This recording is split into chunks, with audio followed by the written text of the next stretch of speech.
तीसरे चरण का चुनाव खत्म हुआ, चौथे चरण का प्रचार भी थम गया है। ऐसे में अब बाजी अवध के वोटर के हाथ में है। मौसम में गर्मी शुरू हो गई है, लेकिन लखीमपुर से लखनऊ तक सियासी तापमान का रेड अलर्ट है।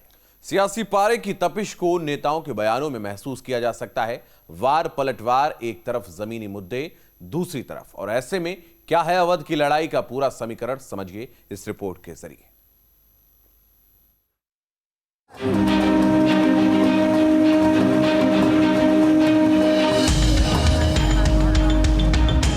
कांग्रेस पार्टी और समाजवादी पार्टी ने मिलकर इस देश में आतंकवाद के खिलाफ जो लड़ाई है उसको निर्बल करने का प्रण लिया है। जनता ने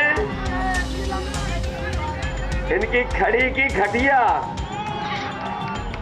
तब से इनके बयान हो गए सब घटिया। कुछ भी हो जाए, जिन साइकिलों पर बैठ करके जगह जगह विस्फोट होते हैं, बमबाजी होती थी, उन साइकिलों को तो पंक्चर ही करके रहेंगे, उनको नहीं आएगा। ये बीजेपी के नेताओं को पता ही नहीं है कि 440 वोल्ट का करंट उनके खिलाफ चल रहा है जनता के अंदर।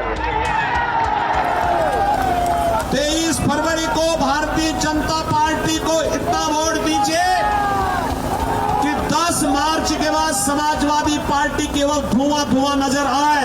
ये ऐसा चुनाव है कि डबल इंजन की सरकार के झूठ की पटरियां इस बार जनता उखाड़ करके फेंक देगी। ये चौथे चरण का संग्राम है। प्रचार का शोर थम गया है। 23 मार्च को लड़ाई अवध की ही नहीं, लखनऊ की भी है। कोई सत्ता पाने को बेकरार है, तो किसी को सत्ता में वापसी की दरकार है। चुनावी बयार का रुख पूरब की ओर है, लिहाजा सियासी लड़ाई वार पलटवार के शिखर पर है।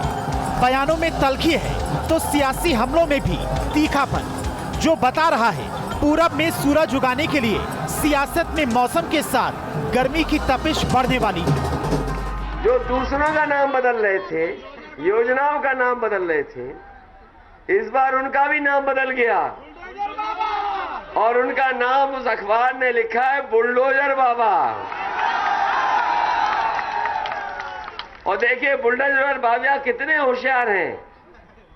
जैसे ही उन्हें पता लगा सरकार बनने वाली नहीं है उनकी, उन्होंने अपना बुलडोजर मेंटेनेंस पर डाल दिया है। ये बुलडोजर उत्तर प्रदेश के इंफ्रास्ट्रक्चर डेवलपमेंट का प्रतीक भी है और उत्तर प्रदेश के माफियाओं के अवैध कमाई पर चलने वाला बुलडोजर अनैतिक निर्माण को ध्वस्त करने का प्रतीक भी है। चौथे चरण में राजधानी लखनऊ समेत 9 जिलों की 59 सीटों पर सियासी लड़ाई है। इन 59 सीटों में से 16 सीटें रिजर्व हैं। कुल 624 उम्मीदवारों की किस्मत पर दांव लगा है। करीब 27% उम्मीदवारों के सफेद पोश पर अपराध का दाग है। 37% करोड़पति हैं। 3 चरणों की तरह ही मुकाबला बीजेपी और एसपी में कांटे का है। कांग्रेस और बीएसपी मैदान में जरूर हैं, लेकिन असल मुकाबले से बाहर। बात यह कि जनता क्या चाह रही है। 5 सालों से जनता परेशान है। केंद्र में आपकी भाजपा की सरकार थी, प्रदेश में भाजपा की सरकार थी। जनता से पूछिए, एक राशन के बोरे पर और थोड़े बहुत जो पैसे के खाते में थोड़े बहुत जो ज़्यादातर चुनाव के समय आते हैं, उस पर जनता को निर्भर करके आप जनता का पेट नहीं भर रहे हो, जनता की रोजी रोटी नहीं कमाने दे रहे हो आप।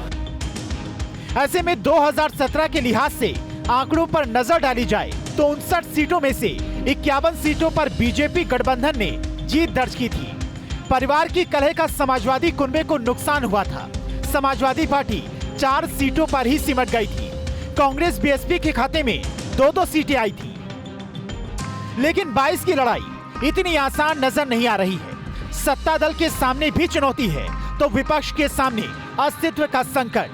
22 में बात साख की है, लड़ाई लखनऊ की नहीं, आन बान की है।